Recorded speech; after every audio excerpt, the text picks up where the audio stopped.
PT Kamera dengan Nusantara, yang mana telah berkenan ikut sertakan kita dalam kontes guru kreatif pembelajaran online, dan ucapan terima kasih yang sedalam-dalamnya kepada tim juri yang akan bekerja menilai hingga berakhirnya acara kita ini nanti.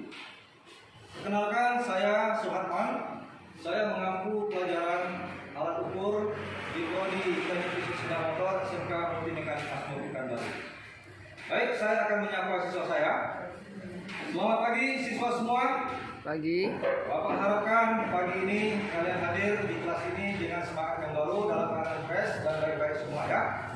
Nah, untuk pertemuan hari ini Bapak akan mengajarkan kepada kalian yaitu tentang jangka sorong. Ya. Jadi untuk memudahkan kita dalam mempelajarinya, Bapak akan bagi menjadi 3 bagian ya. Jadi ada 3 pokok bahasan yang akan kita bahas nantinya ya. Yang pertama ya, itu adalah pengenalan dan fungsi jangka sorong ya. Pengenalan bagian-bagian dan fungsi jangka sorong. Yang kedua nanti adalah penggunaan jangka sorong pada benda kerja. Dan yang ketiga, pembacaan hasil ukur jangka sorong. Baik ya, kita langsung saja kepada pokok bahasa kita yang pertama, yaitu pengenalan fungsi dan bagian-bagian jangka sorong. Ya. Nah, fungsi jangka sorong itu ada beberapa.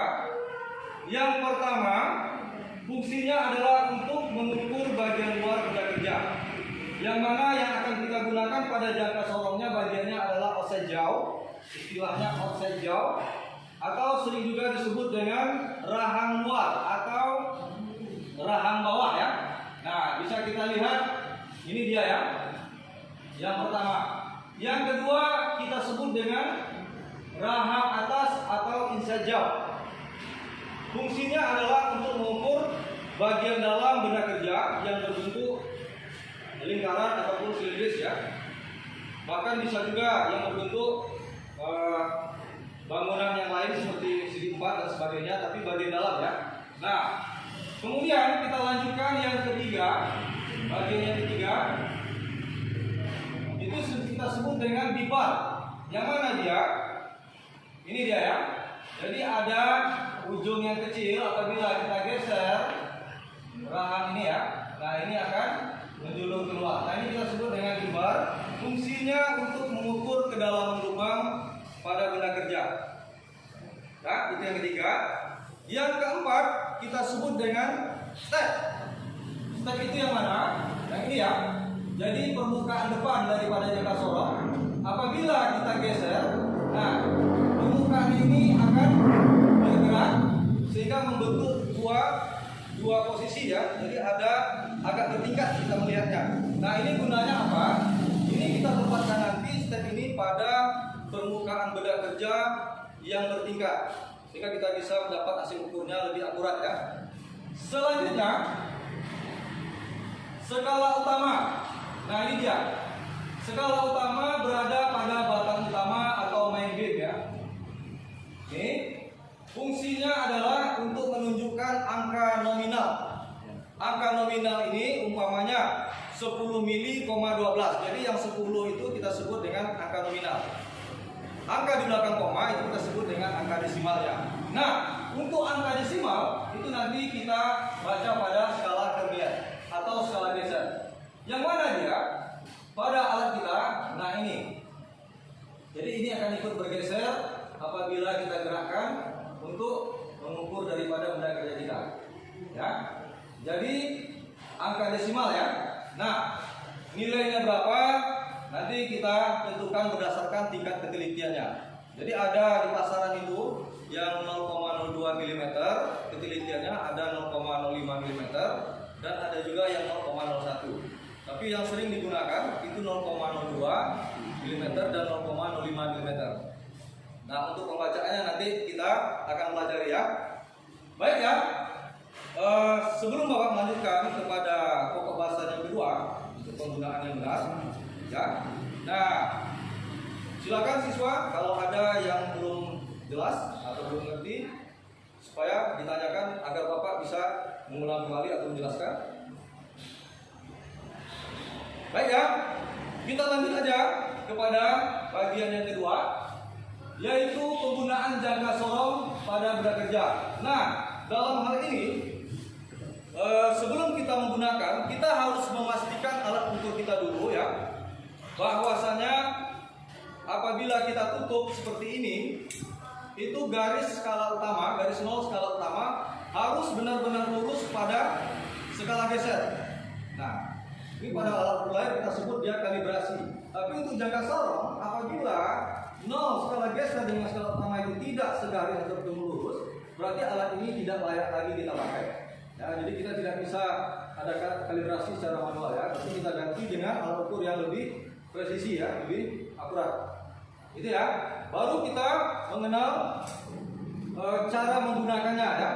Nah, untuk rahang bawah atau offset jauh, kita harus menempatkan benda kerja kita nanti ya, benar-benar diapit oleh rahang yang tebal. Jadi di sini bisa kita lihat ada ujung rahang di tengahnya lebih tebal dan datar.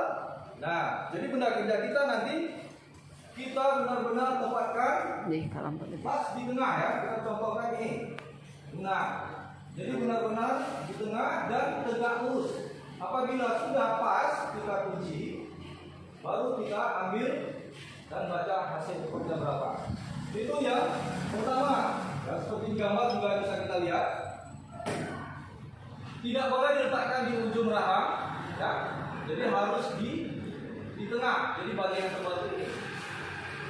Benar-benar jadi apit sehingga dia tidak lari. Baru kita kunci. Kemudian harus benar-benar dia tegak lurus. Tidak boleh miring seperti ini. Jadi posisinya begini ya. Baik ya. Kita lanjutkan posisi yang berikutnya. Nah, untuk mengukur diameter dalam juga demikian. Tidak boleh berada di ujungnya, karena kemungkinan dia akan miring seperti ini. Jadi kita benar-benar masukkan dan ini bertumpu pada permukaan batang jangka sorong ya, atau bagian yang bergeser ini nantinya. Nah, sehingga dia terkunci, tidak bisa dia lari lagi. Baru kita ambil hasil ukurnya seperti ini ya. Saya contohkan, ini sebuah bos ya, kita mengambil berapa diameter dalamnya. Jadi benar-benar kita tumpukan dia ke permukaan jangka sorong, baru kita ambil tengahnya dan benar-benar lurus, baru kita kunci. Setelah itu kita lepas, bisa baca hasilnya. Berapa skala ukurnya ya? Itu ya. Kita lanjut lagi. Ya, kalau kita lanjut lagi, siswa konsentrasi ya. Kita lanjut lagi penggunaan yang berikutnya. Nah, ini juga ya, harus benar-benar dia di tengah. Jadi bukan asal masuk kemudian dia berat ke atas ya, gitu ya, tidak ya. Terus ini tidak boleh miring, harus dia tegak lurus terhadap permukaan yang kita ukur. Oke ya, baik. Next. Itu adalah penggunaan daripada jangka sorong ya. Coba selanjutnya kita lihat lagi. Ini menggunakan step ya. Step ini fungsinya tadi untuk mengukur ketinggian benda bertingkat. Bagaimana cara menggunakannya? Nah, jangka sorong ini nanti kita geser. Nah, kita akan lihat di sebelahnya. Di sebelahnya ini ada bagian juga yang bertingkat. Nah, bagian yang bawah ini kita letakkan di dasar benda kerja kita yang akan kita ukur ya. Lebih kurang seperti ini. Saya ambil pad daripada rencakram. Jadi yang ini kita tumpukan di permukaan sepatunya. Nah, yang atas kita turunkan sampai dia bertumpu pada permukaan atas kampas. Kalau sudah, kita kunci ya. Kita kunci, bentar. Oke, kita kunci ya.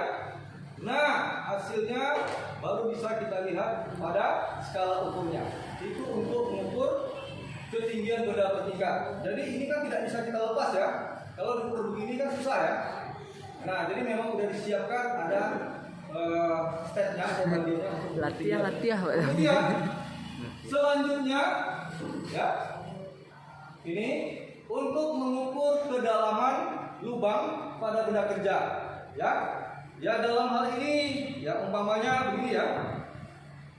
Saya celaring.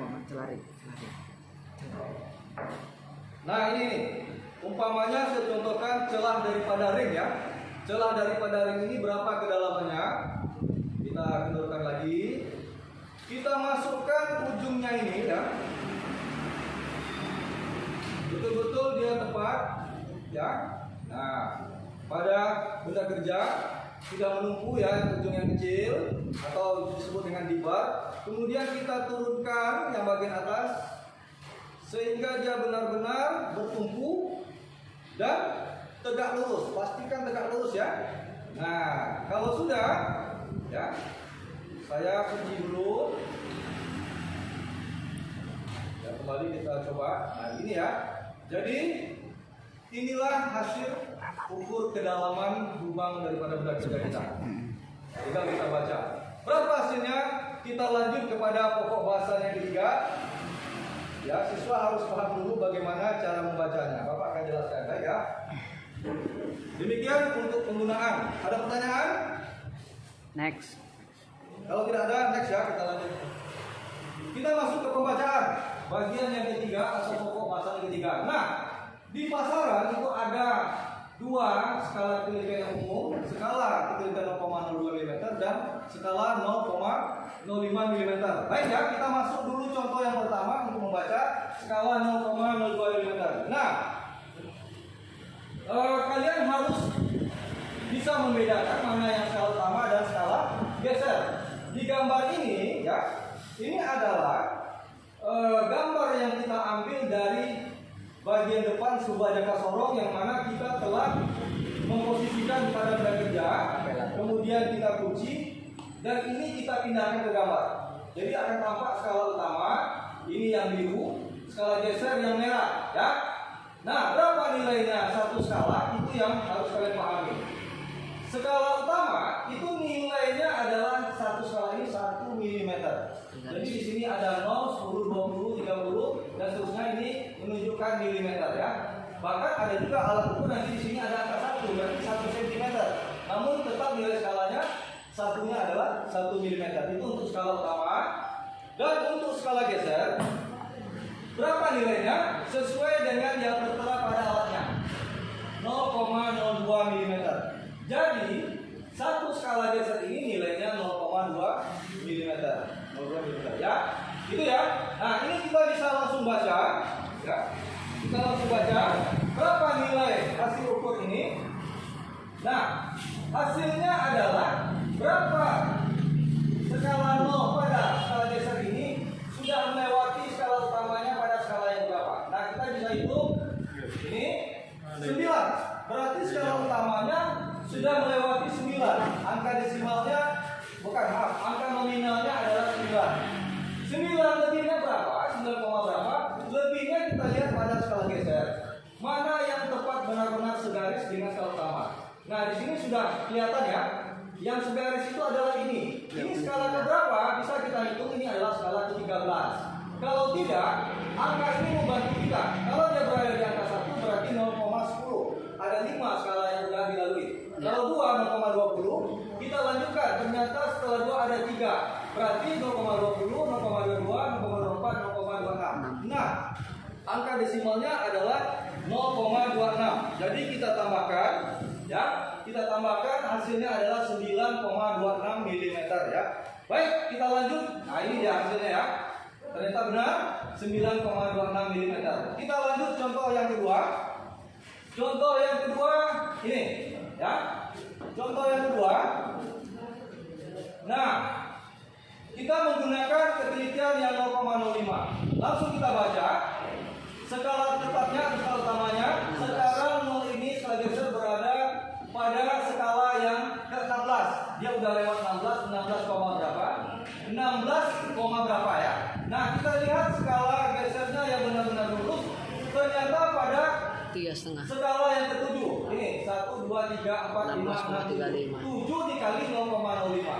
Hasilnya adalah ini ya 0,35. Jadi kita tambahkan dengan skala utama. Totalnya hasilnya adalah 16,35 mm. Itu contoh yang kedua ya. untuk lebih mahirnya nanti kalian banyak latihan ya. Kita lanjut yang ketiga.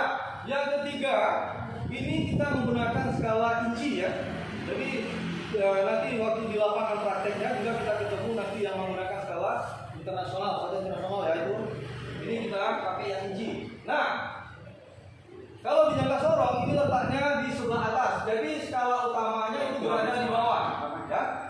Skala utama berada di bawah, skala gesernya berada di atas ya. Nah, oke ya. Nah, hasilnya bisa kita tentukan nanti. Baik ya. Bapak rasa demikian dulu yang bisa saya sampaikan. Lebih kurang Bapak mohon maaf. Bapak akhiri. Assalamualaikum warahmatullahi wabarakatuh.